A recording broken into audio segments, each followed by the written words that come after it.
నమస్తే అండి అందరికి. మనము భయం అనే బుక్ చదువుకుంటున్నాం కదా. నిన్న భయం గురించి ఏం చెప్పారంటే, ఈ భయం మీ పునాదులను కదిలించేస్తుంది. భయానికి ఎలాంటి శక్తి లేదు. ఆ భయాన్ని మీరు నమ్ముతున్నారు కాబట్టి ఆ నమ్మకమే ఆ భయానికి ఉన్న ఏకైక శక్తి. అది అసలు భయం అంతా పైపైన సముద్రంలో అలలు ఎలా అయితే పైపైనే ఉంటాయో, సముద్రం లోపల ఎలా అయితే ప్రశాంతంగా ఉంటుందో, అలా మీరు కూడా ఆ భయం మీ పైపైనే ఉంది. కానీ మీరు నమ్ముతున్నారు కాబట్టి అదొక్కటే భయానికి ఉన్న శక్తి. లోపల శూన్యాన్ని తెలుసుకోవడానికి మీరు సిద్ధంగా లేరు. ఎప్పుడైతే ఆ శూన్యానికి కనెక్ట్ అవుతారో అద్భుత క్షణం వచ్చేసినట్లే. ఆ స్థితినే పరిపూర్ణ ప్రేమతత్వము, నిర్భయత్వము, శాశ్వతమైన దివ్యత్వము, ఆ స్థితిని పొందిన వాడే అసలైన యోగి, జ్ఞాని అని చెప్తారు కదా. ఇంకా భయాలన్నీ కూడా ఏదో ఒక గుర్తింపు కోసం పడే ఆరాటాలే. అని ప్రతి భయానికి మూల భయం ఏంటంటే మరణ భయమే. ఆ మరణం ఎప్పుడు వస్తుందో ఎవరికి వస్తుందో తెలియదు. మరణం ప్రతి ఒక్కరిని సమానంగానే చూస్తుంది అని ఇంకా ఏం చెప్తున్నారంటే, సమాజంలోని ప్రముఖ వ్యక్తి, వీధి కుక్క రెండూ కూడా మృత్యువుకి సమానమే. మృత్యువు ఎలాంటి హెచ్చుతగ్గులు లేకుండా అందరినీ ఒకేలాగా సమీపిస్తుంది. కానీ ప్రత్యేకమైన వ్యక్తులు ఏమనుకుంటారంటే, తామేదో ప్రత్యేకమైన వాళ్ళమని.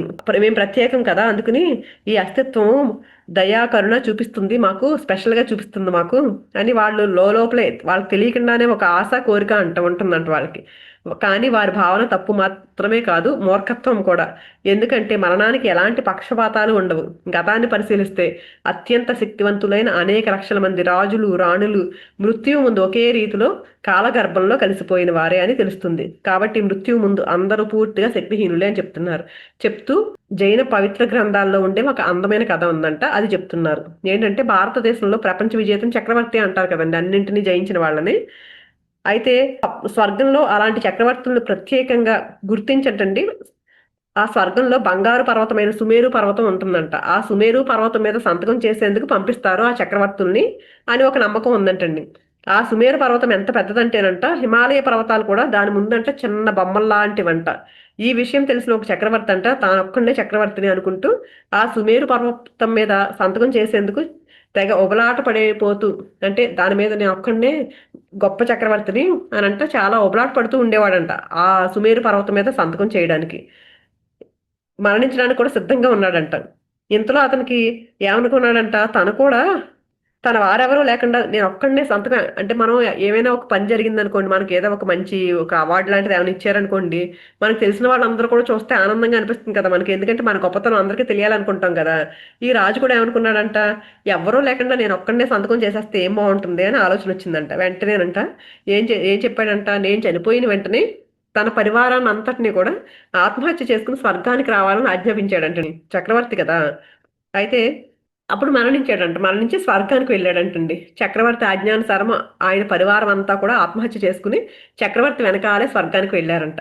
కానీ సుమేరు పర్వత ద్వారపాలకుడు అక్కడ ఉంటారు కదండి, ఆ ద్వారపాలకుడు అంటండి చక్రవర్తి పరివారాన్ని అంతటిని అడ్డుకుని చక్రవర్తిని ఒక్కడనే లోపలికి వెళ్ళడానికి అనుమతించాడంట. రెచ్చిపోయారంట చక్రవర్తి పరివారం అంతా. మా అందరి ముందు సంతకం చేయాలని మా చక్రవర్తి కోరిక తీర్చేందుకు మేము ఎంతో కష్టపడి ఆత్మహత్య చేసుకుని ఇక్కడికి వచ్చాము, మమ్మల్ని ఆయనతో పాటు లోపలికి వెళ్ళనివ్వకుండా ఇక్కడే అడ్డుకుంటావేంటి అని గొడవకు దిగారంట అక్కడ సెక్యూరిటీ గార్డుతో. వెంటనే ఆ సెక్యూరిటీ గార్డ్ అన్నాడంట, చక్రవర్తిని పక్కకు తీసుకెళ్లాడంటే, తీసుకెళ్లి మీ మంచి కోరే చెప్తున్నాను, మీ పరివారాన్ని లోపలికి పంపితే తర్వాత మీరే బాధపడాల్సి వస్తుంది. గతంలో కూడా మీలాగే ఎంతో మంది చక్రవర్తులు వాళ్ళ పరివారాన్ని అందరినీ తెచ్చుకున్నారు. వాళ్ళందరూ నా మాట విని వాళ్ళ పరివారాన్ని ఎక్కడే ఉంచేసి లోపలికి వెళ్ళి సంతకం చేసి వచ్చి వాళ్ళ పరివారాన్ని లోపలికి పంపించినందుకు నాకు థ్యాంక్స్ చెప్పి వెళ్ళారు. ఆ పైన మీ ఇష్టము, మీ పరివారాన్ని మీతో పంపమంటే పంపిస్తాను, కానీ కాస్త ఆలోచించి చెప్పండి అన్నాడంటండి.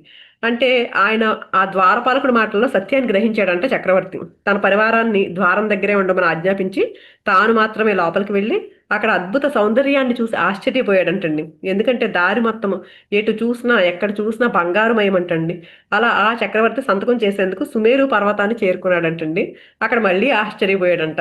ఎందుకంటే ఆ సుమేరు పర్వతం అంతా ఎక్కడా చోటు లేకుండా సంతకాలతో నిండిపోయి ఉందంటండి.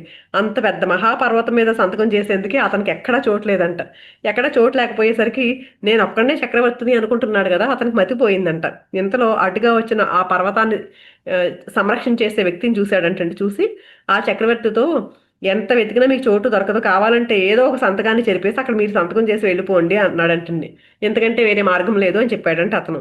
కాలగర్భంలో తనలాంటి అనేక మంది చక్రవర్తులు గతించారు అనే సత్యం అప్పుడు బాధపడిందంట ఆ చక్రవర్తికి. అప్పటి వరకు ఎంతో ఉత్సాహము ఆనందంగా వచ్చాడు కదా, సంతకం చేయాలి నేను ఒక్కడనే గొప్పవాడిని అనుకుని వచ్చాడు కదా, ఆ ఆనందం అంతా నీరు కారిపోయిందంట. రేపు ఇంకొకళ్ళు వచ్చి నా పేరు కూడా చెరిపేయొచ్చు కదా అనుకున్నాడంట. అనుకుని ఆ పర్వతాన్ని సంరక్షించే వ్యక్తితో చెప్పాడంటండి. అంటే రేపొద్దున నేను ఇప్పుడు ఎవరిదో సంతకం చెరిపేసి సంతకం చేస్తాను, రేపొద్దున నా సంతకాన్ని చెరిపేసి వేరే వాళ్ళు సంతకం చేయొచ్చు కదా అని అడిగాడంట. అడిగితే అవును అదే జరుగుతుంది, ఎందుకంటే పర్వతం మీద ఎక్కడా ఖాళీ లేదు, అలా అని ఇంకొక కొత్త పర్వతాన్ని కూడా సృష్టించలేము, ఎందుకంటే స్వర్గంలో ఉన్న బంగారం అంతా దీనికే సరిపోయింది, కాబట్టి ఏదో ఒక సంతకాన్ని చెరిపేసి అక్కడ మీరు సంతకం చేసి దర్జాగా బయటికి వెళ్ళిపోండి, బయటికి వెళ్ళి కొండ మీద మీ ఒక్క సంతకమే ఉందని అందరికీ గొప్పగా చెప్పండి, నేను ఎవరికీ చెప్పను కాబట్టి ఈ విషయం వేరే వాళ్ళకి తెలిసే అవకాశం లేదు, అందరి ముందు మీ మర్యాద పోతుందని ఆ బయట ద్వారపాలకుడు మీ పరివారాన్ని మీతో రానివ్వలేదు అని చెప్పాడంటండి అతను. నిజాయితీపరుడు ఆ చక్రవర్తి. అందుకని అతనితో ఏం చెప్పాడంట, నేను సంతకం చేయను, ఎవరి సంతకాన్ని కూడా చెరపను అని చెప్పంట ద్వారపాలకుడి దగ్గరికి వచ్చాడంటండి. వచ్చి కేవలం స్వర్గంలోని బంగారు కొండ మీద సంతకం చేసేందుకు చక్రవర్తిని అవ్వాలనే ప్రయత్నంతో విలువైన జీవితాన్ని వృధా చేసుకోకు అంటే అందరికీ చెప్తున్నాడంటండి. మనం అంతా ఏంటంటే అలా గొప్పలు పోవడానికి అందరూ ప్రయత్నిస్తారు కదా కింద ఉండి, అందుకని అప్పటి వరకు ఏం చేస్తారు అందరూ దాచిపెట్టేశారు. అంటే నేను ఒక్కడనే సంతకం చేశాను అని అనేటట్లు. కానీ ఈయన నిజాయితీ పరుడు కదా, అందుకుని ఎవ్వరూ ఈ చక్రవర్తి అంటే ఈ కొండ మీద సంతకం చేయాలని చక్రవర్తి అవ్వాలనే ప్రయత్నంలో విలువైన జీవితం మీ జీవితాన్ని ఎవరూ వేస్ట్ చేసుకోకండి, ఆ కొండ మీద సంతకం చేసేందుకు ఎక్కడా ప్లేస్ లేదు అని ఇక్కడ ఏవైతే వాస్తవాలు నేను తెలుసుకున్నానో అవన్నీ ప్రపంచానికి తెలియచేస్తాను. ఎందుకంటే అస్తిత్వం దృష్టిలో అందరూ సమానమే తప్ప ఎలాంటి ప్రత్యేకతలు ఎవ్వరికీ ఉండవు, ఆ సత్యం నాకు తెలిసింది. అందుకని అనవసరంగా నా పరివారం అంతా కూడా ఆత్మహత్య చేసుకున్నారు, వాళ్ళందరూ కూడా మళ్ళీ జన్మించాల్సిందే అని చెప్పి అతనికి ఆయన కృతజ్ఞతలు చెప్పేసి వెళ్ళిపోయాడంటండి. అందుకని మీరు ఒక ప్రత్యేకమైన వ్యక్తిగా అయ్యేందుకు ప్రయత్నించమని మీలోని భయం మిమ్మల్ని ప్రేరేపిస్తూనే ఉంటుంది. అంటే మనం ప్రతి నిమిషము దానికోసం ఆరాటపడుతూ ఉంటాం కదండి, అలా గొప్పగా ఉండాలి ఇలా గొప్పగా ఉండాలని. అందుకని ప్రతి నిమిషము మనలో ఉన్న భయము మనల్ని ప్రేరేపిస్తుంది, నువ్వు ఇలా మారాలి అలా మారాలి అని. కానీ మీరు మీ శక్తిని అందుకు వినియోగించకుండా మిమ్మల్ని మీరు తెలుసుకునేందుకు వినియోగించడం ఒక్కటే భయాన్ని వదిలించుకునే ఏకైక మార్గము. అందుకని మనం ఏదో గొప్పగా చూపించుకోవాలని ఎవరి దగ్గర నిరూపించుకోవాలని ప్రయత్నించకుండా ప్రతి నిమిషం మనల్ని మనం గమనించుకుంటూ ఉండి ఈ భయానికి లొంగకుండా ఉండమని చెప్తున్నారు. మిమ్మల్ని మీరు తెలుసుకోండి, ఎందుకంటే మీరు ఒక ప్రత్యేకమైన వ్యక్తిగా అయ్యేందుకు ప్రయత్నించడం వల్ల మీకు మీరు దూరమైపోతారు. అప్పుడు మీకు మరణం లేదని, మీరు అమరులు అనే సత్యాన్ని మీరు తెలుసుకోలేరు. ఒకసారి మీరు మీ అమరత్వాన్ని గుర్తించగానే మరణ భయం మీ నుంచి తొలగిపోతుంది. అప్పుడు మీకున్న ఇతర భయాలన్నీ మాయమైపోతాయి. అంటే ఎప్పుడైతే మనం సాక్షిలాగా మనల్ని మనం గమనించుకోవడం మొదలు పెడతామో ఈ మరణం అనేది లేదు అనేది ఎప్పుడైతే తెలుసుకుంటామో మనలో అసలైన మనం ఎవరో తెలుసుకోగలుగుతాము. ఎప్పుడైతే తెలుసుకుంటామో ఆ మరణ భయం పోతుంది. ఎప్పుడైతే మరణ భయం పోయిందో దాంతో పాటు మనకున్న అన్ని భయాలు పోతాయి. మృత్యు భయమే మీలోని అసలైన భయము. దాన్ని పోగొట్టుకోవడం కోసం మీరు మీ నుంచి దూరంగా పరుగు పెడుతూనే ఉంటారు. కానీ మీకెంత దూరం అయితే మీలోని భయం అంత ఎక్కువ అవుతుంది. అప్పుడు మీకు మృత్యు భయం కూడా ఎక్కువై మరణం అనివార్యమవుతుంది. కాబట్టి మీరు మీ లోపలికి వెళ్ళి మీ అసలు వాస్తవాన్ని తెలుసుకోండి. అంటే అసలు నిజమైన మీరు ఎవరో ఎప్పుడైతే తెలుసుకుంటామో అప్పుడు ఆ మరణ భయం నుంచి దూరం అవుతాం. అలా కాకుండా తెలుసుకోలేదనుకో దూరంగా మనం లోపలికి వెళ్ళి మనం అంతర్ముఖులం అవ్వకుండా ఎంతసేపు దూరంగా పరుగు పెడుతూ ఉన్నామనుకోండి, బాహ్య ప్రపంచం వైపు చూస్తూ ఉన్నామనుకోండి, ఇంకా ఇంకా భయం పెరిగిపోతుంది. వెతుకులాటలో బయట ప్రపంచంలో వెతుకుతూ ఆ వెతుకులాటలో మీరు అలసిపోతారు. ఎందుకంటే ఈ ప్రపంచం చాలా విశాలమైంది. మీరు దేనికోసం వెతుకుతున్నారో అది అక్కడే ఉండొచ్చు. కాబట్టి ఎక్కడెక్కడో వెతికే బదులు ముందు మీ లోపలే వెతకండి. బహుశా మీరు దేనికోసం వెతుకుతున్నారో అది అక్కడే ఉండొచ్చు. జ్ఞానోదయం పొందిన మహానుభావులందరూ మీరు దేనికోసం బయట వెతుకుతున్నారో అది మీలోనే ఉందని, మనం అమరులమని, మనకు మరణం లేదని, జీవితానికి ముగింపు లేదు అని చెప్పిన వారే. ఇది ఎలాంటి మినహాయింపులు లేని శాస్త్రీయ సత్యము. కాబట్టి మీరు మీ లోపలికి వెళ్ళండి, అక్కడ మీకు మీ అమరత్వం గోచరిస్తుంది. అంటే మనలో ఉన్న దివ్యత్వాన్ని చూడగలుగుతాం ఎప్పుడైతే మన లోపలికి వెళ్తామో మనము. మీ పీడకలు చెదిరిపోయి మీరు భయం నుంచి బయటపడతారు. అక్కడ ఉండేది పరమానందమే. సుగంధ పరిమళాలు వెదజల్లే పూలవాన అక్కడ శాశ్వతంగా కురుస్తూనే ఉంటుంది. అంటే మన లోపల మన శూన్యత్వానికి ఎప్పుడు కనెక్ట్ అవుతామో అప్పుడు ఎప్పుడు అక్కడ సుగంధభరితంగా ఉంటుంది. ఎలాంటి భయాలు, ఎలాంటి అనిశ్చితులు, ఎలాంటి ఆందోళనలు ఏమీ ఉండవు. అక్కడ చేయాల్సింది ఎంతో ఉంది, కానీ సమయం చాలా తక్కువగా ఉంది. కాల స్పృహ వల్ల నిరాశ తప్పదని మీరు చెప్పగా విన్నాను. కాలానికి సంబంధించిన ఆదుర్ద నాలో చాలా ఉందని నాకు స్పష్టంగా తెలుస్తోంది. మనలో ఉండేది కాలానికి సంబంధించిన భయమేనంటారా అని ఎవరో అడిగారంటే ఇన్ని. అవును, మనలో ఉండేది కాలానికి సంబంధించిన భయమే తప్ప మృత్యు భయం కాదు. వాస్తవానికి మృత్యు భయం కూడా కాలానికి సంబంధించిన భయమే. ఎందుకంటే మరణం కాలాన్ని ఆపేస్తుంది. మరణం గురించి ఎవ్వరికీ ఏమీ తెలియదు. తెలియని విషయం గురించి మీరెందుకు భయపడతారు? మరణ జీవితం కంటే మెరుగైంది. మరణం జీవితం కంటే మెరుగైంది కావచ్చు కదా. కాబట్టి తెలిసిన విషయం గురించి మాత్రమే భయపడే అవకాశం ఉంటుంది. నాకు మరణం అంటే భయం అని మీరు అన్నారంటే ఆ భయం కేవలం కాలానికి సంబంధించిందే కానీ మరణానికి సంబంధించింది కాదు. కాలమే మరణము, మరణమే కాలము. అందుకే ఆ రెండింటిని భారతదేశంలో కాల అని ఒకే పదంతో సంబోధిస్తారు. ఆ కాలం తీరిపోయింది అని చెప్తాం కదా. కాలం గడిచిపోయింది అంటే జీవితం ముగిసిపోతుందనే. అందుకే మీలో ఆ భయము. పాశ్చాత్య దేశాలలో భయం మరీ ఎక్కువై ముదిరిపోయింది. తూర్పు దేశాలలో భయం అంతగా లేదు. ఎందుకంటే జీవితానికి మరణం ముగింపు కాదని, ఈ జన్మకు ముందు అనేక వేల జన్మలు ఎత్తామని, ఈ జన్మ తర్వాత అనేక వేల జన్మలు ఉంటాయని తూర్పు దేశాలు నమ్ముతాయి. అందుకే తూర్పు దేశాలలో అంత తొందరపాటు కాలస్పృహ ఉండవు. ఫలితంగా తూర్పు దేశాలు సోమరుగా తయారయ్యాయి. సాయంత్రం 5 గంటలు ఖచ్చితంగా వస్తానని మాట ఇచ్చిన వ్యక్తి ఆ సమయానికి రాకపోగా 2-3 గంటలు ఆలస్యంగా వస్తాడు. ఎందుకు ఆలస్యమైంది అని అడిగితే అయితే ఏంటి, అది మామూలే కదా అంటాడు. పాశ్చాత్య దృక్పథంలో కాలం చాలా తక్కువ. కారణం జీవితం ఒకసారే లభిస్తుందని జుడాయిజం, క్రైస్తవ మతాలు నమ్ముతాయి. అందుకే వారికి ఆదుర్దా ఎక్కువ. ఎందుకంటే ఉన్నది ఒకటే జీవితం కదా. మహా అయితే 70 సంవత్సరాలు జీవిస్తాము. అందులో 3వ వంతు నిద్రకే సరిపోతుంది. లెక్కకు ఒకవేళ మీరు 60 సంవత్సరాలు జీవిస్తే అందులో నిద్రకి 20 సంవత్సరాలు, విద్యాభ్యాసానికి ఇతరత్ర వాటి కోసం ఇంకొక 20 సంవత్సరాలు ఖర్చు కాగా మిగిలిన 20 సంవత్సరాలు ఉద్యోగము, పెళ్లి, విడాకులు, కుటుంబ నిర్వహణకే సరిపోతుంది. ఇక హాయిగా జీవించేందుకు సమయం ఎక్కడుంది? అందుకే కాలం కరిగిపోతుందని, జీవితం ముగిసిపోతుందని, గతించిన కాలం తిరిగి రాదని, ప్రతి క్షణము మృత్యువుకు చేరువవుతున్నామని, అది ఏ క్షణమైనా మీ తలుపు తట్టొచ్చు అనే భయం మిమ్మల్ని పట్టుకుంటుంది. భయము, ఆదుర్దాలు అనేవి కాలానికి సంబంధించిన మానసిక బలహీనతలే. అవి బాగా ముదిరిపోయి దాదాపు పాశ్చాత్య మనస్తత్వ రెండో ప్రకృతిగా మారిపోయాయి. అందుకే కాలం విషయంలో పాశ్చాత్యులందరూ ఎప్పుడూ చాలా అప్రమత్తంగా ఉంటారు. కాలం కరిగిపోతుందని, గతించిన కాలం మళ్ళీ రాదని, ఇంతవరకు మీరు ఏమాత్రం హాయిగా జీవించలేదని, ప్రతిరోజు జీవితం తరిగిపోతుందనేదే మీలో మౌలికంగా ఉండే భయము. అది కాలానికి సంబంధించిన భయమే తప్ప మరణానికి సంబంధించిన భయం కాదు. మీలోని భయానికి మూల కారణం ఏంటి అని మీరు బాగా పరిశీలిస్తే మీరు హాయిగా జీవించలేదని మీకు తెలుస్తుంది. మీరు హాయిగా జీవించినట్లయితే, మీ జీవితం మీకు అందించిన జీవన మాధుర్యపు శిఖరాలకు మీరు చేరుకున్నట్లయితే, పరవశించిన కవితావేశం మీలో ఉప్పొంగి గానమై ప్రవహించగా, మీ జీవితం ఒక ఉత్సవమై ఆ వేడుకలో ప్రతి క్షణము మీరు మీ జీవితాన్ని పరమానంద భరితంగా సంపూర్ణంగా జీవించినట్లయితే కాల భయం మీలో ఎక్కడా కనిపించదు. అంటే మీలోని భయం అదృశ్యమైనట్లే. అప్పుడు మరణం మీకు ఏ క్షణం ఎవరైనా దాన్ని సాదరంగా ఆహ్వానించేందుకు మీరు సిద్ధంగా ఉంటారు.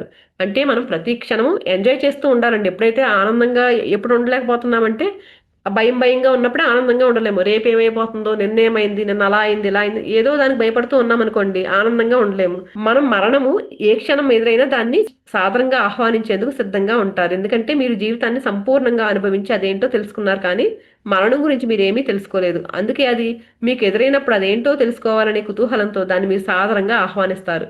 ఎందుకంటే అది మీకు తెలియని కొత్త విషయం కాబట్టి. సోక్రటీస్ విషయంలో కూడా అదే జరిగింది. మరణదండనగా అతనికి విషప్రయోగం విధించారు. అతని శిష్యులందరూ దుఃఖిస్తారు. విష ప్రభావం, మరణం ఎలా ఉంటాయో తెలుసుకోవాలనే కుతూహలంతో ఉన్న సోక్రటీస్ తన శిష్యులతో ఇలా అంటారు: మీరెందుకు బాధపడుతున్నారో తెలియట్లేదు. నేను హాయిగా సంపూర్ణంగా జీవించాను. ఇప్పుడు మరణం గురించి తెలుసుకునే చక్కని అవకాశం వచ్చింది.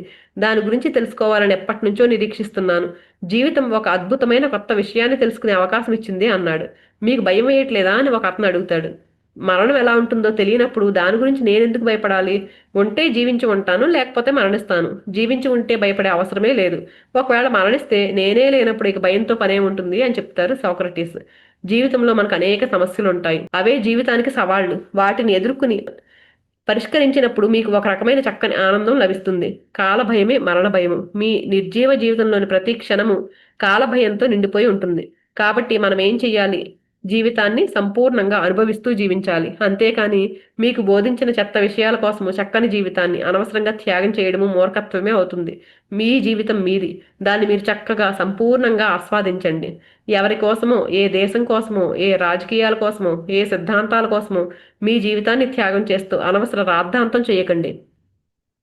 మీ దేశము, మీ మతము చాలా ప్రమాదంలో ఉన్నాయి. వాటి కోసం మరణించండి అని బోధిస్తూ మిమ్మల్ని స్వాధీనపరుచుకుని నియమ నిబంధనలలో ఇరికించి బలి చేసేందుకు అనేక మంది కసాయి వాళ్ళు మీకోసం సిద్ధంగా ఉన్నారు. అదంతా మూర్ఖత్వము, అర్థం పర్థం లేని పని. దేనికోసమూ మరణించకండి. కావాలంటే మీదైన జీవితాన్ని మీరు సంపూర్ణంగా ఆస్వాదించడం కోసం మరణించండి. ఇదే అసలైన జీవిత సందేశము. అప్పుడు మీకు ఎలాంటి భయమూ ఉండదు.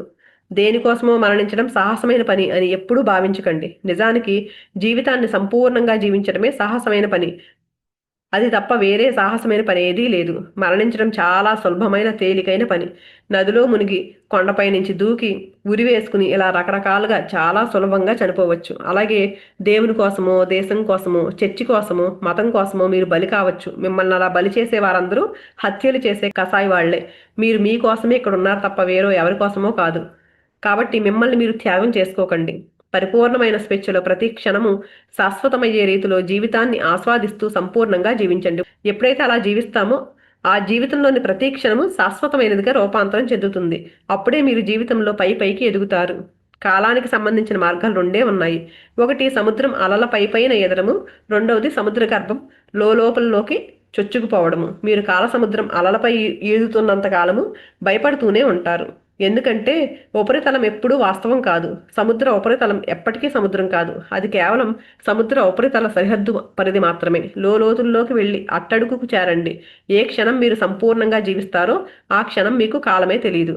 టైం అయిపోతుంది అనుకుని మనం చాలాసార్లు భయపడుతూ ఉంటాం కదండి. అందుకని దేనికి భయపడద్దు. నిన్న కూడా చెప్పారు, సముద్రం పైన అలల్లో అలాంటిది భయం కూడా. లోపలికి వెళ్తే ఎంత ప్రశాంతంగా ఉందో అలాగే మీరు ఎప్పుడైతే లోపలికి వెళ్తారో అప్పుడు మీరు పూర్తిగా తెలుసుకోగలుగుతారు. ఆ ఆనందాన్ని పూర్తిగా ఆస్వాదించగలుగుతారు. అప్పుడు అసలు కాలమే తెలియదు.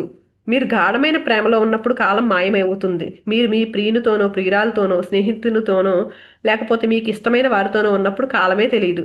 ఎందుకంటే ఆ సమయంలో మీరు వారితో ఏకమైపోతారు. సంగీతాన్ని ప్రేమించే హృదయం మీకుంటే అది వింటున్నప్పుడు కాలం ఆగిపోతుంది. సౌందర్య ఆరాధన హృదయం మీకుంటే పున్నమి వెన్నెల పులకింతలో విరిసిన గులాబీని చూడగానే గడియారం ముళ్ళు కదులుతున్న కాలం మాత్రం ఆగిపోతుంది. అంతే కదా, మనకు చాలా ఇష్టమైన సందర్భాలు ఉన్నాయనుకోండి, అప్పుడు టైం అస్సలు తెలియలేదు, మాకు భలే గడిచిపోయింది అనుకుంటాం కదా మనము. అందుకని మీరు గాఢంగా దేనిని ప్రేమించినా కాలాన్ని మీరు అధిగమించిన సంగతి మీకు తెలిసిపోతుంది. ఈ రహస్యం మీకు అనేక సార్లు తెలిసే ఉంటుంది. జీవితమే ఆ రహస్యాన్ని మీకు తెలుపుతుంది. గతాన్ని తలుచుకుని పశ్చాత్తాపపడకుండా దాని గురించి పూర్తిగా మర్చిపోయేలాగా మీరు ఆనందించాలని, వేడుక చేసుకోవాలని జీవితం ఆశిస్తుంది. ఎందుకంటే మీరు గాఢమైన లోతుల్లోకి వెళ్ళిన ప్రతి క్షణము మీ జీవితం మరింత అందాన్ని, ఆనందాన్ని, భావప్రాప్తి శిఖరాలను తాకిన అనుభూతిని సంతరించుకుని మిమ్మల్ని దానికి అలవాటు పడేలా చేస్తుంది. జ్ఞానోదయం పొందిన ప్రతి వ్యక్తి అలాగే ప్రతి క్షణము సంపూర్ణంగా జీవిస్తూ ఉంటాడు. అంటే మనం ఏదో జరిగిపోయిందని గతంలో ఆ పశ్చాత్తాపానికి గురవుతూ, లేకపోతే రేపు ఏదో జరిగిపోతుందని భయపడుతూ ఉన్నామనుకోండి, అలా ఉండాలని మన జీవితం ఆశించదు. మనం ఎందుకు వచ్చామంటే ప్రతి క్షణం ఎప్పుడైతే ధ్యానం చేసుకునండి, ఆ ధ్యాన లోతుల్లోకి వెళ్ళినప్పుడు ఆ శూన్యానికి ఎప్పుడైతే కనెక్ట్ అవుతామో అది అపరిమితమైన ఆనందం. అసలు ఒక్కసారి ఆ ఆనందాన్ని అనుభూతి చెందామనుకోండి, ఏ ఆనందమో దాని దిగదుడిపే. దానికోసం మనం అంటే అందుకే జ్ఞానోదయం పొందిన ప్రతి వ్యక్తి దానికోసమే ప్రతిపిస్తూ ప్రతి క్షణము సంపూర్ణంగా జీవిస్తూ ఉంటాడు. జ్ఞానోదయం పొందినప్పటి నుంచి మీరు ఏం చేస్తున్నారు అని ఒక అతను అంటే ఒక జన్గురువును అడిగాడంట.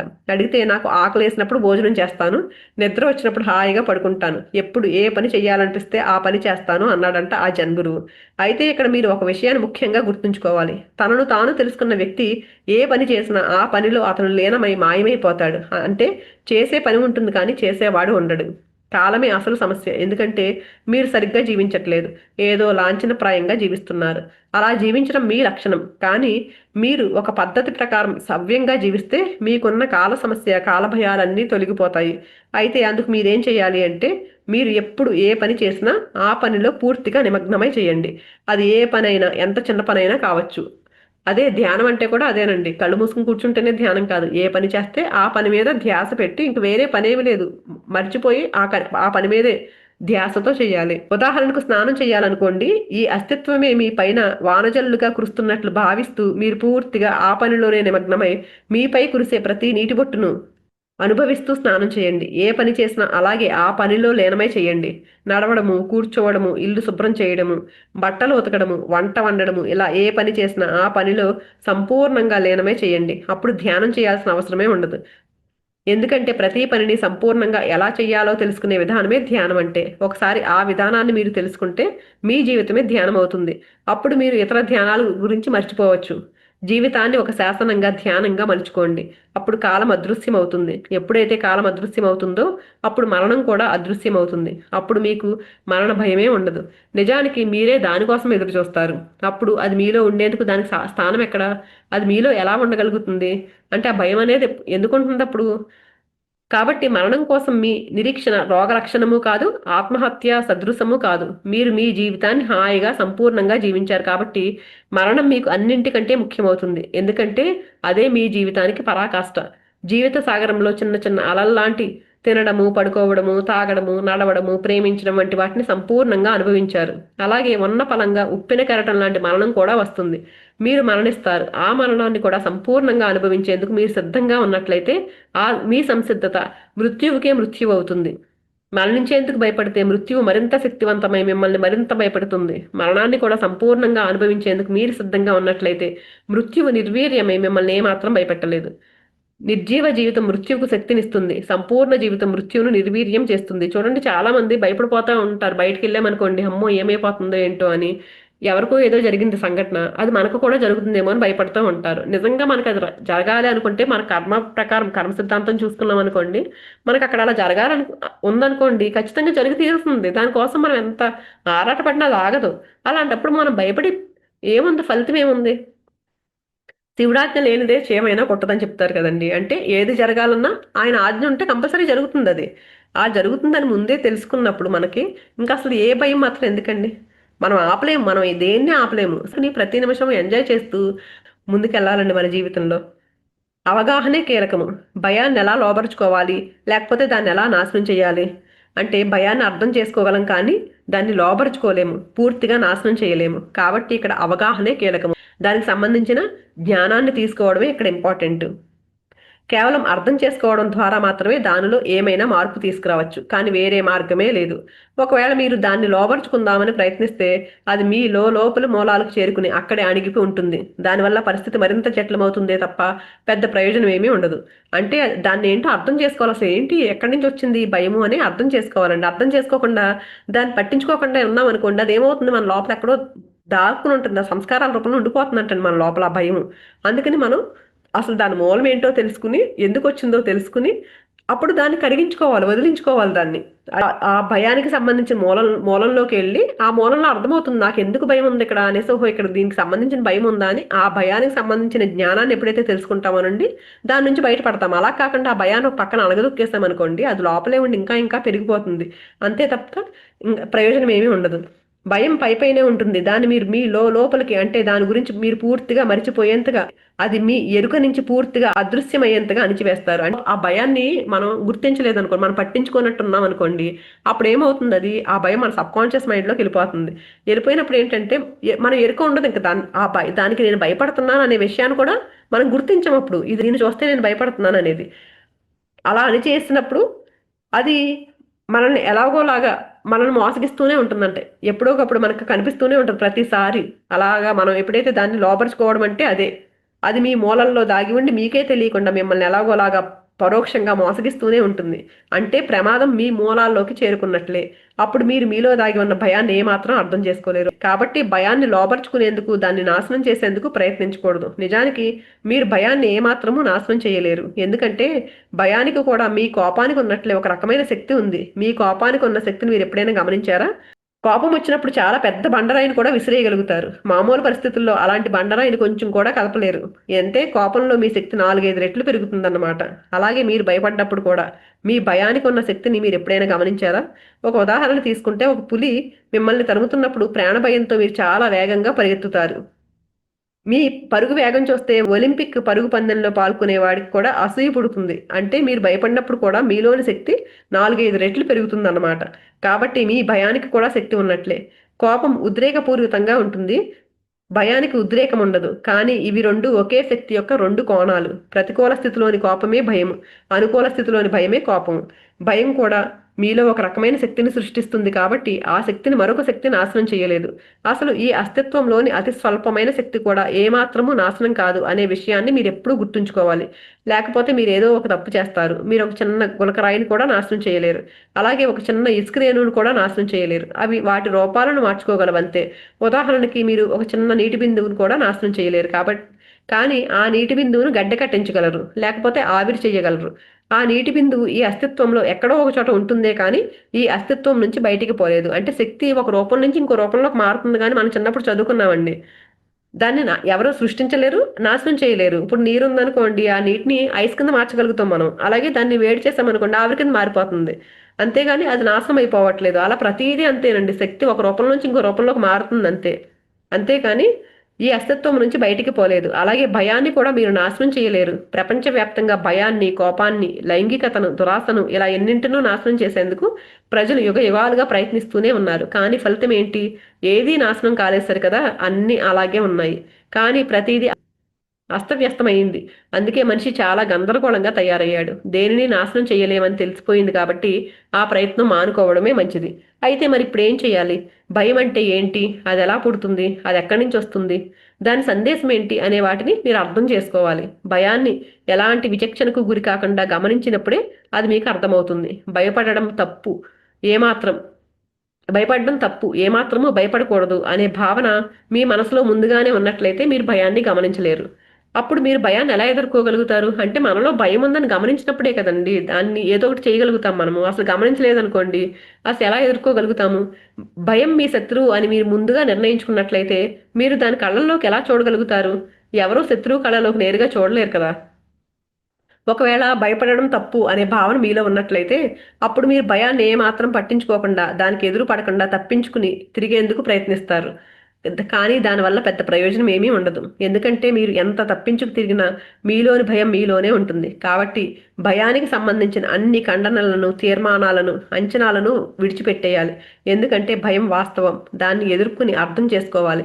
అప్పుడే దాన్ని అధిగమించగలము. కేవలం అవగాహన ద్వారానే దానిని అధిగమించగలం తప్ప వేరే దారి లేదు. అంటే నువ్వు భయపడుతున్నావా అంటే కూడా మనం చూడండి కొన్ని విషయాలకి అమ్మో నేను భయపడతానని చెప్తే వీళ్ళు ఏమంటారు, నాకేం భయం లేదు, నాకేం భయం లేదని చెప్తూ ఉంటాం కదా. కానీ మనల్ని మనం మోసం చేసుకోకుండా ఏ భయం అయితే ఉందో ఒకసారి దాన్ని ధైర్యంగా ఎదుర్కోవాలండి. ఎదుర్కోకపోతే మన మూలాల్లోకి చేరుకుపోయి మనల్ని ఇంకా ఇబ్బంది పెడుతూ ఉంటుంది ఆ భయము. భయం అంటే ఏంటి? భయం ఎప్పుడు ఏదో ఒక కోరిక చుట్టూ తిరుగుతూ ఉంటుంది. మీరు ఈ ప్రపంచంలోనే ఒక గొప్ప వ్యక్తిగా, అత్యధిక దానవంతుడిగా అవ్వాలని కోరుకుంటారు. వెంటనే అలా అవుతానా, అవనా అనే భయం మీలో పుడుతుంది. అలాగే ఒక స్త్రీ మీ అధీనంలో ఉండాలని కోరుకుంటారు. కానీ రేపు ఆమె మిమ్మల్ని వదిలేసి వేరెవరితోనో వెళ్ళిపోవచ్చు. ఆ భయం మీలో పుడుతుంది. ఎందుకంటే నిన్న ఆమె మీది కాదు, ఈవేళ ఆమె మీ సొంతమైంది. ఎవరికి తెలుసు రేపు ఆమె మరొకరు సొంతం కావచ్చు. అంటే ఒక మనిషి మీ స్వాధీనంలో ఉండాలనే కోరిక నుంచే భయం పుట్టింది కదా. జీవమున్న ఏ ప్రాణి పరాధీనతను ఇష్టపడడు. కుర్చీ, మంచము, బీరువా లాంటి జీవం లేని వస్తువులైతే మీ అధీనంలో ఉంటాయి. కాబట్టి ఏదో సాధించాలి, దేన్నో సొంతం అలాంటి కోరికలే మీకు లేకపోతే మీకు ఎలాంటి భయము ఉండదు. ఎవ్వరూ మిమ్మల్ని భయపెట్టలేరు. ఉదాహరణకి స్వర్గానికి వెళ్ళాలనే మీ కోరిక మీకు లేకపోతే ఏ పూజారి మిమ్మల్ని భయపెట్టలేడు. కాబట్టి కోరికే భయాన్ని కలిగిస్తుంది. కోరిక నుంచే భయం పుడుతుంది. కాబట్టి మీలో భయం ఎప్పుడు కలిగినా అది ఎక్కడి నుంచి వస్తోంది, ఏ కోరిక నుంచి పుడుతోంది అని నిశ్చితంగా గమనించండి. మీరు వర్తమానంలో ఉంటే ఇప్పుడు ఈ క్షణంలో జీవించడం ప్రారంభించండి. వెంటనే భయం మీ నుంచి అదృశ్యమవుతుంది. స్వేచ్ఛ ఉన్నప్పుడే అందము, ఆనందము ఉంటుంది. ఆకాశంలో ఎగిరే పక్షి ఎంత అందంగా, ఆనందంగా ఉంటుందో మీరు చూసే ఉంటారు. అదే పక్షిని పంజరంలో పెడితే అది దిగులుగా ఉంటుంది. అలాగే మనిషి కూడా ప్రేమ పేరుతో ఒక పురుషుడు కానీ ఒక స్త్రీ కానీ మీ అధీనంలో ఉండాలనుకోవడం ఎంత మూర్ఖత్వము. స్వేచ్ఛ ఉన్నప్పుడే మనిషి హాయిగా, అందంగా, ఆనందంగా ఉంటాడు. మీరు ఒక స్త్రీని ప్రేమించి ఆమెను అందమైన పెళ్లి పంజరంలో బంధించినా మీరు భయపడతారు. ఎందుకంటే ఆ పంజరం ఆమెకు నచ్చకపోవచ్చు. స్వేచ్ఛ కోరికన ఆమె మరొకరితో వెళ్ళిపోవచ్చు. స్వేచ్ఛే అసలైనది, విలువైనది. దాన్ని ఎవ్వరూ వదులుకోలేరు. కాబట్టి ఎవరినో మీ అధీనంలో ఉంచుకోవాలని ఎప్పుడూ ఆశించకండి. అప్పుడు మీకు ఎలాంటి భయము ఉండకపోగా దానివల్ల మీరు కోల్పోయే శక్తి ఆదా అవుతుంది. ఆ శక్తి మీలో సృజనాత్మకతగా పరిణమించి ఒక నాట్యమై వేడుకగా మారుతుంది. అంటే ఏవో ఎక్స్పెక్టేషన్స్ పెట్టుకున్నాం అనుకోండి, మన పక్కన ఉన్న వాళ్ళతోనూ వీళ్ళు ఎలాగే ఉండాలి, అలా ఉండాలనుకున్నాం అనుకోండి, మళ్ళీ భయపడుతూ ఉంటాం. అమ్మో వీళ్ళు ఇలా ఉంటారా లేదా, నేను చెప్పినట్టు ఉంటారా లేదా, మన పిల్లల గురించి కూడా మనం ఇలా వాళ్ళ మీద ఇలా ఉండాలి అనుకుని తర్వాత మళ్ళీ దాని గురించి భయపడతా ఉంటాం. అందుకని ఎలాంటి కోరికలు పెట్టుకోవద్దు అని చెప్తున్నారు. ప్రతి ఒక్కరిది ఎవరి డిజైన్ వాళ్ళది కదండి. పక్కన వాళ్ళు మనం అనుకున్నట్లుగా జీవించాలి మనం ఎప్పుడైతే అనుకుంటామో అప్పుడే మనకి భయాలన్నీ పుడతాయి, ఉంటారో లేదో అని మళ్ళీను.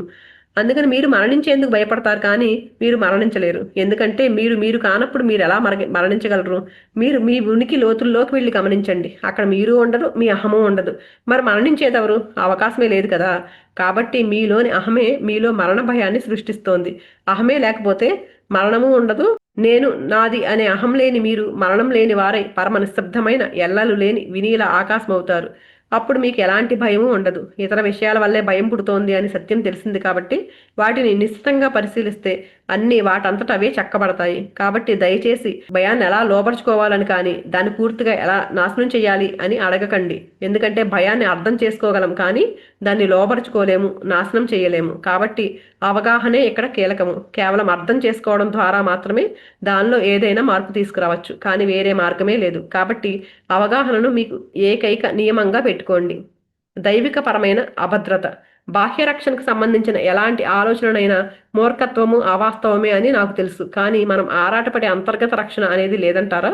అంతర్గత బాహ్య రక్షణలు అనేవి లేనే లేవు. అసలు రక్షణ అనేది ఎక్కడా లేదు. కాబట్టి ఈ అస్తిత్వం అంత అందంగా ఉంది. రక్షణ గురించి ఆలోచించే గులాబీ ఎలా ఉంటుందో ఒక్కసారి ఆలోచించండి. అలాంటి గులాబీ ప్లాస్టిక్ పువ్వుగా మారుతుంది, లేకపోతే దానికి ఉండేది అభద్రతే. వికసించిన గులాబీ అంత అందంగా ఎందుకుంటుందో తెలుసా? అది మృత్యువును సవాల్ చేస్తూ దాని పరిధిలో అది జీవిస్తుంది. బలమైన గాలి తాకిడికి దాని రేకులు రాలిపోవచ్చు. ఆ దారిని వెళ్లేవారు ఎవరైనా సరే దాన్ని కోసేయొచ్చు, లేకపోతే ఏ జంతువో దాన్ని తినేయొచ్చు. అలాంటి సంఘటనలు జరగకపోయినా సాయంత్రానికి ఆ పువ్వు రాలిపోవచ్చు. ఆ పువ్వు జీవితం కొన్ని గంటలే కావచ్చు, కానీ కాలంతో నిమిత్తం లేకుండా మృత్యువుని సవాల్ చేస్తూ తన పరిధిలో ఎదురయ్యే ఆటుపోట్లను తట్టుకుని హాయిగా ఆనందంగా జీవించి తన కాలం ముగియగానే మరణించి నేల రాలి అది ఎక్కడి నుంచి పుట్టిందో అక్కడికే పోతుంది. అంతే తప్ప ఆ చెట్టునే పట్టుకుని వేలాడదు. అలా చెట్టునే పట్టుకుని వేలాడే కాలం చెల్లిన పువ్వు చాలా అసహ్యంగా ఉంటుంది. మనుషులే అలా ఉంటారు. కాబట్టి అంతర్గత బహిర్గత రక్షణలు అనేవి లేనే లేవు. అభద్రతతో నిండి ఉండేదే జీవితము. నేను చేసే పనికి ఇతరులు చేసే పనికి ఉండే తేడా ఏంటో తెలుసా? ఇతరులు మీకు రక్షణ కల్పిస్తారు, నేను మీకు ఎలాంటి భద్రత లేకుండా చేస్తాను. ప్రమాదాలు, అపాయాలు, అభద్రతలు కూడా జీవితంలో ఎదురయ్యే అందమైన ఘట్టాలే. అవి మీకు తెలిసేలా చేసి జీవన మాధుర్యాన్ని ఆస్వాదించగలిగేంత సున్నితంగా మిమ్మల్ని తయారు చేస్తాను. అప్పుడు మీరు జీవితాన్ని సాహసంగా సవాల్గా తీసుకుంటారు. అప్పుడు ఈ రోజు మీకు కావాల్సిన దానికన్నా ఎక్కువ అవడంతో రేపు గురించి మీరు ఏ మాత్రమూ పట్టించుకోరు. మనం సంపూర్ణంగా జీవించేందుకు, ప్రేమించేందుకు ఈ రోజు చక్కగా సరిపోతుంది. వాస్తవానికి అదే చాలా ఎక్కువ. గాఢమైన ప్రేమ ఒక్క క్షణం లభించినా చాలు, అదే శాశ్వతం. భద్రత గురించి పట్టించుకునేది ఎవరు? అహంకారము, దురాశల నుంచే భద్రత అనే భావం పుట్టుకొచ్చింది. దాన్ని మీరు అంతర్గత భద్రత అన్న, బాహ్య భద్రత అన్న పెద్ద తేడా ఏమీ లేదు. బాగా పరిశీలించి చూస్తే ఈ అస్తిత్వంలో ఎలాంటి భద్రత లేదని, అది అసంభవమని ఎవరికైనా తెలుస్తుంది. ఈ క్షణంలో ఒక అద్భుతమైన పెద్ద మార్పు మీ ఉనికిలో చోటు చేసుకుంటుంది. అంటే మీరు రూపాంతరం పొందినట్లే. దీనినే జీసస్ మీరు మారినట్లే అంటాడు. అంటే మీరు కేథలిక్ క్రైస్తవుని గానో, ప్రొటెస్టెంట్ క్రైస్తవుని గానో మారినట్టు కాదు. ఈ క్షణంలో మీరు ఈ ప్రపంచానికి సంబంధించిన వారవుతారు. భద్రత కోసం అన్వేషించడం ప్రాపంచికం అవుతుంది. గులాబీలా అభద్రతా భావంలో జీవించడం మరో ప్రపంచానిది అవుతుంది. అభద్రత ప్రాపంచికమైనదైతే అభద్రత దైవికమైనది అవుతుంది. అంటే మనం ఎప్పుడు ఏంటంటే ఏదో భద్రత కావాలి, ఎవరి నుంచో భద్రత కావాలనుకుంటాం. అంటే మనం ఇలా మన జీవితాన్ని ఇలా డిజైన్ చేసుకొచ్చే ఈ సవాల్ నేను దీన్ని ఒక ఛాలెంజ్ని తెచ్చుకుంటాం. మనం ఆ ఛాలెంజ్ని ఫేస్ చేయకుండా ఏంటి ఎవరో భద్రత కావాలి, ఎవరో రక్షణ ఇవ్వాలి అని కోరుకుంటాము. ఎప్పుడైతే ఆ ఛాలెంజ్ని ఫేస్ చేస్తామో మనం ఉన్నతంగా ఎదుగుతాము. ఒక ఐఏఎస్ ఆఫీసర్ కావాలి, ఐపీఎస్ ఆఫీసర్ కావాలని ఎగ్జామ్స్ రాస్తూ ఉంటాం. దానికి ఎంతో కష్టపడాలి. అది ఒక ఛాలెంజ్లా తెచ్చుకున్నాం. ఎప్పుడైతే దాన్ని కష్టపడి సాధించామనుకోండి, ఎంత ఉన్నత స్థితి ఉంటుంది, ఎంత ఉన్నత స్థానంలో ఉంటారు వాళ్ళు. అలా కాకుండా మనం ఐఏఎస్ సాధించాలనుకుని ఏమీ చేయకుండా కూర్చున్నాం అనుకోండి, దాన్ని సాధించగలుగుతామా? సాధించలేం కదా.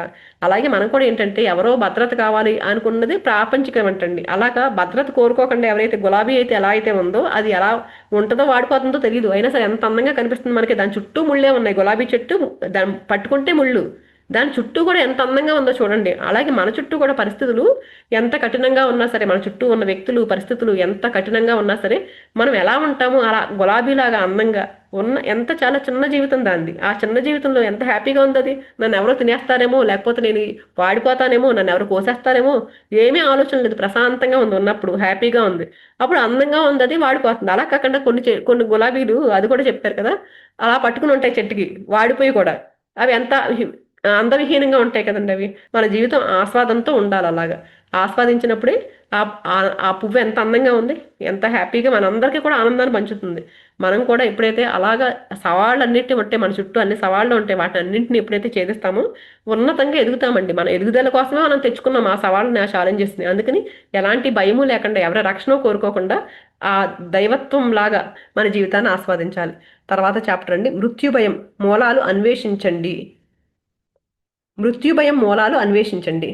భయంలో బతికేవారు హాయిగా జీవించలేరు. ఎందుకంటే భయం మీ శక్తిని హరించి మిమ్మల్ని బలహీనపరిచి మీ మూలాలను నాశనం చేసి మీరు ఆధ్యాత్మికంగా ఏమాత్రం ఎదగకుండా చేస్తుంది. అది ఎప్పుడైతే ఇందాక చెప్పింది కూడా ఇదే కదండి. ఎప్పుడైతే మనం భయంతో ఉంటామనండి మనం ఆధ్యాత్మికంగా ఎదగడం కోసమే మనం ఈ ఛాలెంజెస్ అన్ని తెచ్చుకున్నాం మన జీవితంలో. వాటన్నింటినీ పక్కకు తోసేసామనుకోండి, అమ్మో నా కష్టం అనుకున్నాం అనుకోండి, రోగాలు పాలైపోతారు. ఈ రోజు రోగాలతో బాధపడే వాళ్ళందరూ ఏంటంటే వాటన్నింటినీ ఆ కష్టాలు ఏమైనా చిన్న కష్టం వచ్చిందంటే దాన్ని పెద్దదిగా చేసేసుకుని మేము నాకే వచ్చిందని ఫీల్ అయిపోతున్నారు.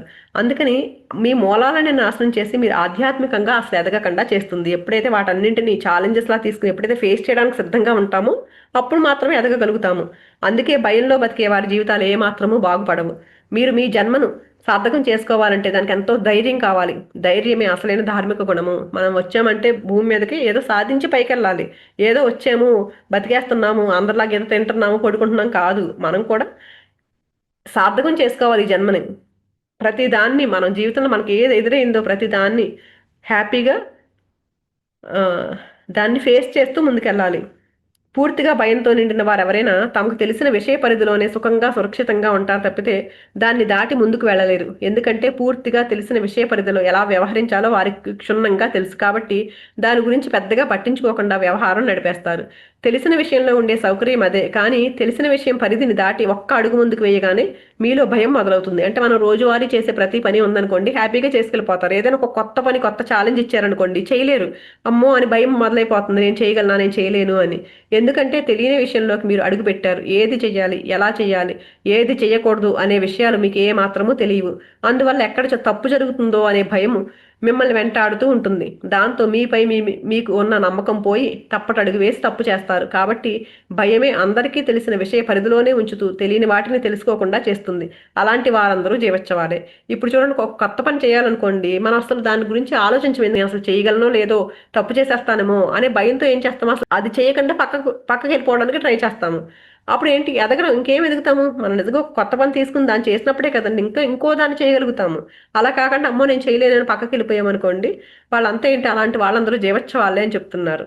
జీవితాన్ని ప్రమాదకరంగా మాత్రమే జీవించగలము. జీవించేందుకు మరొక మార్గం లేదు. పరిణితి చెందుతూ ఎదగాలంటే ప్రమాదకరంగానే జీవించాలి. తెలియని విషయాలను తెలుసుకోవాలనుకునేవారు ఎంతో సాహసంతో ప్రమాదాన్ని ఎదుర్కొనేందుకు ఎప్పుడూ సిద్ధంగా ఉండాలి. ఏమాత్రం భయపడకుండా స్వేచ్ఛగా జీవించడంలోని ఆనందాన్ని రుచి చూసిన వారు ఎప్పుడూ పశ్చాత్తాపడరు. ఎందుకంటే జీవన జ్యోతిని రెండు వైపులా వెలిగించి అద్భుతంగా జీవించడం ఎలాగో వారికి తెలుసు. అలాంటి జీవితం ఒక్క క్షణమైనా చాలు.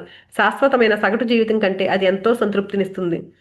అంతే కదా, నిజంగా అలాంటి ఛాలెంజెస్తో తీసుకున్న లైఫ్ అండి కొంచెం సేపు అయినా సరే ఎంతో ఆనందంగా ఉంటుంది. అది అంటే ఒక్క క్షణం అయినా అలాంటి బ్రతుకు బతికేమనుకోండి, అది ఎంతో సంతృప్తినిస్తుంది. జీవితం గురించి అవగాహన లేని వారే మృత్యు అంటే భయపడతారు. జీవితం అంటే ఏంటో మీకు తెలిస్తే మరణ భయం దానంతట అదే అదృశ్యమవుతుంది. అసలు సమస్య మరణం కాదు, జీవితమే అసలు సమస్య. ఎందుకంటే జీవితం అంటే ఏంటో మీకు ఏమీ తెలియదు. అందుకే ఏదో ఒక రోజు అది ముగిసిపోతుందని మీరు భయపడతారు. కారణం మీరు సరిగ్గా జీవించలేదు. అయినా జీవితం అంటే ఏంటో తెలుసుకోకుండా మీరు ఎలా సవ్యంగా జీవించగలుగుతారు? మీరు జీవితాన్ని ఏమాత్రము ప్రేమించకుండా, సవ్యంగా జీవించకుండా ఏదో అలా నిరర్ధకంగా నెట్టుకొచ్చేస్తారు. మనం మనుషులుగా పుట్టామంటే ఒక జ్ఞానం తీసుకోవడానికి మనం వచ్చాం. మనం ఏమీ తీసుకోకుండా, జ్ఞానం తీసుకోకుండా, ధ్యానం చేయకుండా ఏదో గడిపేస్తానంటే జీవితం అంతా వేస్ట్ అయిపోయినట్లే. అందుకని ప్రతి రోజు, ప్రతి క్షణము మరణం మీకు చేరువవుతోందనే విషయం మాత్రం మీకు స్పష్టంగా తెలుసు. అందుకే మీకు భయం. అది సహజమే. ఎందుకంటే జీవితం అంటే ఏంటో మీరు తెలుసుకోకుండానే మృత్యువు మిమ్మల్ని కబలించి మీ ద్వారాన్ని శాశ్వతంగా మూసేస్తుంది. మీకు లభించిన అద్భుతమైన అవకాశాన్ని మీరు చేజార్చుకున్నారు. ఎప్పుడైతే ప్రతి క్షణము ఎంత విలువైనదో మానవ జీవితం.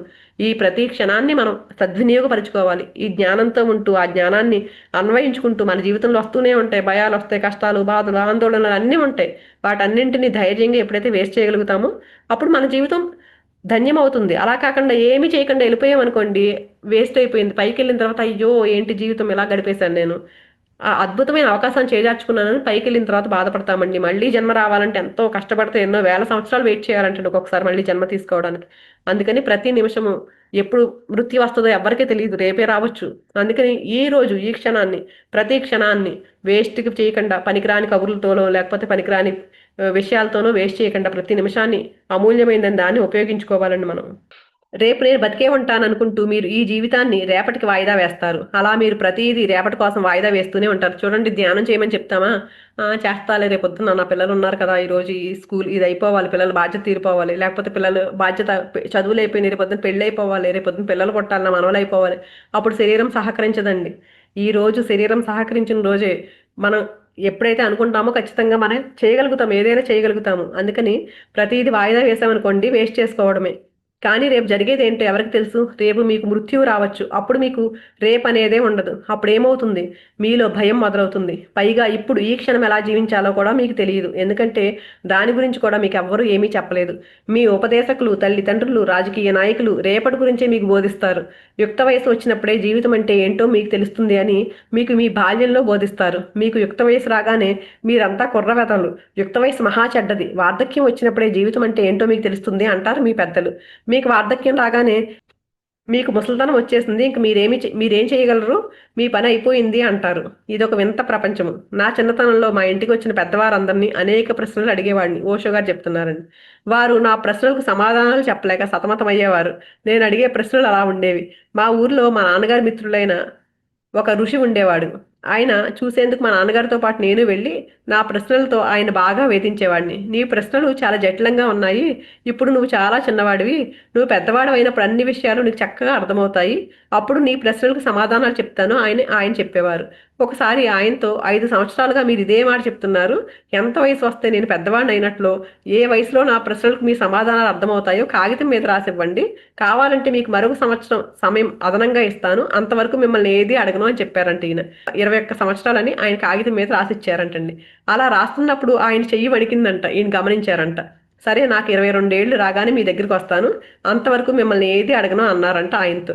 అప్పటికి ఈయన వయసు 14 సంవత్సరాలంటండి. మొత్తానికి తాత్కాలికంగా నా సమస్య నుంచి బయటపడ్డందుకు ఆయన ఊపిరి పీల్చుకున్నారు. కానీ ఈయనకి 22 ఏళ్ళు రాగానే కొంతమందిని వెంట పెట్టుకుని ఆయన కలిసి, ఇదిగో మీరు రాసిచ్చిన కాగితము, ఇప్పుడు నా ప్రశ్నలకు సమాధానాలు చెప్పండి అన్నారంట. ఊహించని ఆ పరిణామానికి మతిపోయిందంట ఆయనకి. నీతోనే నేను వేగలేకపోతున్నాను, వీళ్ళందరినీ ఎందుకు తీసుకొచ్చావు అని అన్నారంట. ప్రతిసారి మీరు నన్ను మోసం చేస్తున్నారు, అందుకే సాక్ష్యం కోసం వీళ్ళందరినీ తీసుకొచ్చాను. మీరే కాదు, ప్రపంచవ్యాప్తంగా పెద్దవాళ్ళందరూ రేపు రేపు అంటూ పిల్లల్ని మోసం చేస్తూనే ఉన్నారు. ఈ విషయం అందరికీ తెలియాలి. ఇప్పుడు నా ప్రశ్నలకు సమాధానాలు చెప్పేదాకా నేను మిమ్మల్ని వదలను అన్నారంట. వెంటనే ఆయన ఈయనతో, నిజానికి నాకేమీ తెలియదు, నీ ప్రశ్నలకు నేను సమాధానం చెప్పలేను, నన్ను మన్నించు అని చెప్పారంట. మీపై ఎంతో నమ్మకంతో అడిగే ప్రశ్నలకు మీరు అబద్ధాలు చెప్తూ ఎందుకు మోసం చేస్తున్నారు? దేవుడు ఉన్నాడో లేదో మీకు తెలియదని, అసలు దేవుడి గురించి మీకేమీ తెలియదని నాకు ముందే తెలుసు. కానీ దేవుడు ఉన్నాడని, ఆ విషయం నాకు తర్వాత తెలుస్తుందని మీరు నాతో అబద్ధమాడుతూ ఊరికే చిలక పలుకులు పలుకుతున్నారు. ఆచార్యులకు, ఉపాధ్యాయులకు, పురోహితులకు ఏమీ తెలియకపోయినా వారికే అన్నీ తెలిసినట్లు వారు నటిస్తున్నారు. కలిసొచ్చే కాలం, అన్నీ తెలిసే కాలం త్వరలోనే వస్తుంది అంటూ ప్రతి విషయాన్ని రేపటికి వాయిదా వేయడమే వారు అనుసరిస్తున్న వ్యూహము. అలా దానికోసమే ఎదురు చూస్తూ మీరు మీ కాలాన్ని వృధా చేసుకుంటున్నారు. అందువల్ల మీరు ఎప్పటికీ ఎదగకపోగా మీకు వయసు అయిపోతుంది. ఇక చేసేదేమీ లేక మీరు కూడా మీ పిల్లలకు అలాగే చెప్పడం ప్రారంభిస్తారు. పరిస్థితి అలా తయారైంది. మీరు మీ పిల్లలను, తమ్ముళ్లను, చెల్లెళ్లను నిజంగా ప్రేమిస్తున్నట్లయితే వారికి ఎప్పుడూ అబద్ధాలు చెప్పకండి. నాకు తెలియదు, తెలుసుకుని చెప్తాను అని ఎప్పుడూ నిజమే చెప్తూ వారితో నిజాయితీగా ఉండండి. ఏ విషయాన్ని రేపటికి వాయిదా వేయకండి. వాయిదా పేరుతో జీవితాన్ని ఏమాత్రము అనుభవించకుండా మొత్తం జీవితాన్ని మనం వాయిదా వేసేసాము. అందుకే మరణం అంటే మనకు చాలా భయం. నాకింతవరకు మృత్యువు వస్తుందన్న విషయమే తెలీదు. జీవితాన్ని అవగాహన చేసుకుని చక్కగా అనుభవించిన వ్యక్తికి మరణం అంటే భయం ఉండదు. ఎందుకంటే అతని దృష్టిలో మరణం జీవితంలో లభించే అత్యున్నతమైన అంతిమ పరాకాష్ట.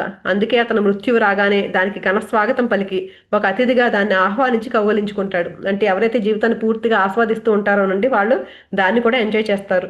జీవితం అంటే సరైన అవగాహన లేని వ్యక్తికి మృత్యువు శత్రువే అవుతుంది. మీ తల్లిదండ్రులకు, మీ ఇరుగు పొరుగు వారికి, ఇలా అందరికీ మరణం అంటే భయమే. అసలు దాని గురించి ఎవ్వరూ మాట్లాడాలనుకోరు. అంటురోగంలాగా అందరికీ అంటుకునే ఆ మరణ భయం మీ పిల్లలకు సోకుతుంది. ఎవరైనా చనిపోతే ఆ శవాన్ని చక్కగా అలంకరించి అసలు అతను చనిపోయినట్లే తెలియకుండా పెళ్లి కొడుకులా ముస్తాబు చేసే నిపుణులు ఉన్నారు. జీవితంలో అంత అందంగా అతను ఎప్పుడూ కనిపించి ఉండడు. చివరికి అతని సమాధి శిలాఫలకంపై కూడా ఇతను మరణించలేదు, నిద్రపోతున్నాడు అని రాసి ఉంటుంది. అంతేకాదు, ఎవ్వరు చనిపోయినా ఆ దేవుడు అతన్ని పిలిచాడనో, అతను స్వర్గానికి వెళ్ళాడనో అంటామే కానీ చనిపోయాడు అనము. మనిషి చనిపోయిన తర్వాత అతని గురించి చాలా గొప్పగా చెప్తారే కానీ అతనికి వ్యతిరేకంగా ఎవరో మాట్లాడరు. మరణించిన తర్వాత అందరూ మహానుభావులు అయిపోతారు. మనం ఒక గొప్ప వ్యక్తిని కోల్పోయామని, ఈ సమాజానికి అతని అవసరం ఇంకా చాలా ఉందని, అతని మరణం ఈ ప్రపంచానికి పెద్ద లోటని, ఆ లోటుని ఎవరూ భర్తీ చేయలేరని అందరూ అంటారు. కానీ జీవించి ఉండగా మాత్రం అతని గురించి ఎవ్వరూ ఏమీ పట్టించుకోరు. ఇవన్నీ మరణ భయం నుంచి తప్పించుకుని తిరిగే పన్నాగాలే, దాని గురించి మర్చిపోయేందుకు చేసే ప్రయత్నాలే. నిజమైన మానవాళికి ఏదీ నిషిద్ధం కాదు. మృత్యువు కావచ్చు, ఇంకేదైనా కావచ్చు. జీవితాన్ని సంపూర్ణంగా జీవించాలి. మరణం జీవితంలో ఒక భాగం మాత్రమే. ఎవరైనా సంపూర్ణంగా జీవించాలి, సంపూర్ణంగా మరణించాలి. నేను ఒక మానసిక వైద్యునిగా చికిత్స చేస్తున్నప్పుడు రోగుల్లో ఎప్పుడు 3 రకాల భయాలు కనిపించేవి. అవి పిచ్చి పడుతుందేమో అని ఒక భయము, మృత్యు భయము, లైంగిక భావప్రాప్తిలోకి వెళ్ళాలంటే భయము. దయచేసి ఈ 3 భయాల గురించి వివరంగా చెప్పండి. ఒకళ్ళు ఈయన అడిగారు. అనేక వేల సంవత్సరాలుగా మానవాళి ఈ 3 రకాల భయాల్లోనే జీవించింది. అవి వ్యక్తిగతమైనవి కావు, సామూహికమైనవి. సామూహిక అచేతనత్వం నుంచి ఉత్పన్న భయాలే అవి. పిచ్చి పడుతుందేమో అనే భయం అందరిలోనూ ఉంటుంది. ఎందుకంటే తమ తెలివితేటలను అభివృద్ధి చేసుకునేందుకు అనుమతించకపోవడమే అందుకు అసలు కారణము. ఎందుకంటే తెలివితేటలు అంటే స్వార్థ ప్రయోజనాలు మనుగడ సాగించలేవు. అందుకే అవి తెలివితేటల మూలాలను అనేక వేల సంవత్సరాలుగా నరికేస్తున్నాయి. 500 సంవత్సరాల కాలంలో కేవలం 6 అంగుళాలు మాత్రమే ఎదిగిన వింత చెట్లు జపాన్లో ఉన్నాయి. అవి సహజంగా అంతే ఎత్తు ఎదిగిన చెట్లు కావు. తరతరాలుగా తోటపని వారు సాంకేతికంగా ఎంతో శ్రద్ధ తీసుకుని అవి అంతకంటే ఎదగకుండా చేశారు. అలా చేయడం ఒక గొప్ప కళగా వారు భావిస్తారు, కానీ అది నిజంగా హత్య చేయడం లాంటిది. ఇప్పుడు కూడా మనకు కూడా బాన్సాయ్ అంటారు కదండి. పెద్ద పెద్ద వాటిని మనం చిన్న చిన్నగా చేసేసారు కదా. ఎందుకంటే వారు ఆ చెట్లను మట్టు లేని కుండలలో పెంచుతూ బయటకు వచ్చిన వాటి వేళ్లను నరికేస్తూ ఉంటారు. అలా వారు వాటి వేళ్లు భూమిలోకి పోకుండా చేస్తారు. అందువల్ల ఆ చెట్లకు వయసు పెరుగుతుందే కానీ అందుకు తగినట్లుగా అవి ఎదగలేవు. అవి వయసు మళ్ళిన అతి ప్రాచీనమైన చెట్లులా కనిపిస్తాయి, కానీ అంతకన్నా ఎదగవు. అందువల్ల అవి పువ్వులు, కాయలు, పండ్లు ఇవ్వలేవు. ఎందుకంటే వాటి వేళ్లు నరికేస్తున్నారు. మనిషి పరిస్థితి కూడా సరిగ్గా ఇలాగే ఉంది. అతని మూలాలు నరికేశారు. అందువల్ల అతను ఎలాంటి ఆధారము లేనివాడే. తల్లిదండ్రులు, సమాజము, సంస్కృతి, మతము ఇలా అన్నింటి మీద ఆధారపడి జీవించాల్సి వస్తుంది. తనకు మూలాలే లేవు అని తెలుసుకున్న మరుక్షణము అతనికి పిచ్చి పట్టేస్తుంది. దాంతో అతను పట్టుకోల్పోయి చీకటి గోతులో పడిపోతాడు. ఎందుకంటే అతని పరువు ప్రతిష్టలు, జ్ఞానము, వ్యక్తిత్వము, గౌరవ మర్యాదలు, విశ్వవిద్యాలయము, చర్చి, రాజ్యము, సమాజము ఇలా ఏదో ఒక దాని నుంచి ఎరువు తెచ్చుకున్నవే కానీ అతని సొంతమైనవేమీ లేవు. పెద్ద భవంతిలో ఎంతో విలాసంగా జీవించేవాడితో, ఈ భవంతి నీది కాదు, దీని యజమాని వస్తున్నాడు, అతను రాగానే నిన్ను బయటికి గెంటేస్తాడు, నీ కులాసాలకు కాలం చెల్లింది అని ఒకరోజు చెప్పి చూడండి. వాడికి మతిపోయి పిచ్చి పడుతుంది. కాబట్టి ఏకాగ్రతతో చాలా శ్రద్ధగా మీరు చికిత్స చేస్తున్నప్పుడు ఇలాంటివి వస్తే రానివ్వండి. అతనికి పిచ్చి పట్టినా పర్వాలేదు. సమాజమే అతనిని భయపెట్టింది, కానీ అతని భయానికి అసలైన ఆధారం ఏదీ లేదు. కాసేపటికి అతనే కూదుట పడతాడు. ఒకసారి పిచ్చి పట్టిన తర్వాత పిచ్చి పడుతుందేమో అనే భయం అతనికి పోతుంది. ఎందుకంటే పిచ్చి అంటే ఏంటో అతనికి తెలిసింది. తెలియని విషయాలపై మనకు ఎప్పుడూ భయంగానే ఉంటుంది. తల్లిదండ్రులు తమ పిల్లలతో చెప్పిన మాట వినకపోతే వీపు పగిలిపోతుంది అంటారు. అలాగే యూదుల దేవుడు కూడా నేను చాలా అసూయాపరుడైన కోపిష్టి దేవుణ్ణే కానీ మీ చిన్నాన్ననో మావయ్యనో కాదు అంటాడు. అన్ని మతాలు అదే పని చేస్తున్నాయి. అందరూ నడిచే దారిలో వెళ్ళకపోతే మీకు పిచ్చెక్కింది అంటారు. అందుకే అందరూ ఏదో ఒక మతానికో, చర్చికో, దేశానికో, పక్షానికో, తెగకో చెందిన వారై ఆ గుంపులో భాగమై దాన్నే పట్టుకుని వేళ్లాడుతూ ఉంటారు. ఎందుకంటే ఒంటరిగా ఉండాలంటే అందరికీ భయమే. మానసిక చికిత్సలో భాగంగా మీరు ఎవరికైనా వారి అసలు స్వరూపాన్ని తెలిపినప్పుడు తమ వాస్తవ స్థితిని తెలుసుకున్న అతను తను ఆధారపడ్డ గుంపు నుంచి బయటపడి ఒంటరివాడవుతాడు. సొంత తెలివితేటలు లేకపోవడమే అతని అసలు సమస్య. తాను తన తెలివితేటలతో ఎదగడం ప్రారంభించినంత వరకు గుంపు నుంచి బయటపడితే పిచ్చెక్కుతుందేమో అని అతను ఎప్పుడూ భయపడుతూనే ఉంటాడు. అందుకే కావాలనుకుంటే అలా చేయడం మంచిది అనిపిస్తే ఈ సమాజం ఏ క్షణమైనా అతనికి పిచ్చెక్కించగలదు. సోవియట్ యూనియన్లో నిత్యం జరిగేది అదే. అక్కడ ప్రభుత్వం ఎంత శాస్త్రీయంగా ఉంటుందంటే తమ దేశంలోని మేధావులకు నోబెల్ బహుమతి లభించినా వారు దాన్ని స్వీకరించేందుకు ప్రభుత్వం అంగీకరించదు. దాని దృష్టిలో పెట్టుబడిదారీ ప్రపంచమిచ్చే నోబెల్ బహుమతి కేవలం లంచం లాంటిది. దాన్ని ఎరవేసి మహా మేధావులైన తమ శాస్త్రవేత్తలను కొనుగోలు చేసే విధానము, దానివల్ల తమ శాస్త్రవేత్తలు ప్రపంచంలోని ఇతర శాస్త్రవేత్తలతో అనుబంధాన్ని పెంచుకుని ప్రపంచ ప్రఖ్యాతి చెందడము సోవియట్ యూనియన్ ప్రభుత్వానికి నచ్చదు. అందుకే తమ శాస్త్రవేత్తలకు నోబెల్ బహుమతి లభించినా వారు దానిని స్వీకరించేందుకు ప్రభుత్వం అంగీకరించదు. ఒకవేళ ఏ శాస్త్రవేత్త అయినా పట్టుబట్టి ఆ నోబెల్ బహుమతిని స్వీకరిస్తానంటే వెంటనే అతన్ని ఆసుపత్రిలో చేర్పిస్తారు. నా ఆరోగ్యం చక్కగా ఉంది, నన్ను ఎందుకు ఆసుపత్రిలో చేర్పించారో అని అతను అడిగితే రోగ లక్షణాలు నీలో స్పష్టంగా కనిపిస్తున్నాయి, ఆ సంగతి నీకు తెలియకపోవచ్చు, అందుకే నీకు వైద్యం చేస్తున్నాము అంటూ అతని శరీరంలోకి మందు ఎక్కిస్తారు. వారు ఏం చేస్తున్నారో, ఏ మందు తన శరీరంలోకి ఎక్కిస్తున్నారో అతనికి తెలియదు. కానీ 15 రోజుల్లో అతనికి నిజంగా వేగంగా పిచ్చెక్కుతుంది. వెంటనే వారు అతనిని న్యాయస్థానానికి తీసుకువెళ్లి అతనికి పిచ్చెక్కిందని నిరూపించి ఉద్యోగం నుంచి తొలగించి పిచ్చాసుపత్రికి పంపిస్తారు. ఆ తర్వాత అతనికి ఏమైందో ఎవ్వరికీ తెలియదు. అంతా ఒక పద్ధతి ప్రకారం శాస్త్రీయంగా జరిగిపోతుంది. ప్రపంచవ్యాప్తంగా అన్ని సమాజాల్లోనూ ఇలాగే జరుగుతోంది. కానీ వాటి విధానాలు అతి ప్రాచీనమైనవి. అదే భారతదేశంలో అయితే సామాజిక కట్టుబాట్లకు వ్యతిరేకంగా నడిచే వారిని వెలివేస్తారు. వారికి సమాజం నుంచి చివరికి సొంత కుటుంబం నుంచి కూడా ఎలాంటి మద్దతు లభించదు. అప్పుడు వారికి పిచ్చెక్కుతుంది. అందుకు మీరే కారకులు. అలా భయం మీ అచేతనత్వం లోతుల్లోకి ప్రవేశించింది. మిగిలింది రేపు చెప్పుకుందామండి. థ్యాంక్ యూ సో మచ్ అండి.